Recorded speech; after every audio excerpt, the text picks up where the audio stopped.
सोलापूर महानगरपालिकेचा गलतान कारभार पुन्हा एकदा समोर आला आहे। सोलापूरमध्ये अनेक ठिकाणी पाणी पुरवठा विस्कळीत तर होत आहे, अनियमितता अजूनही कायम असून कित्येक ठिकाणी पाणी गढूळ आणि पिवळसर रंगाचं येत आहे।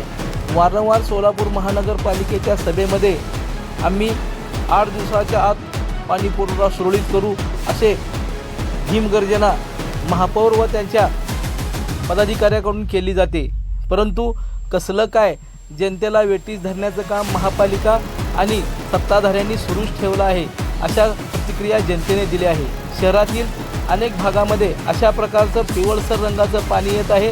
या पिवळसर रंगाच्या पाण्याला दुर्गंधी वास येत असून या पाण्यामुळे अनेक जण आजारी पडल्याची माहिती समोर आली आहे। तरी सोलापूर महानगरपालिकेच्या पाणी पुरवठा विभागाने त्वरित स्वच्छ पाणी पुरवठा करावा असं जनतेतून बोललं जात आहे। लाईक करा, कमेंट करा आणि हो सबस्क्राईब करायला विसरू नका।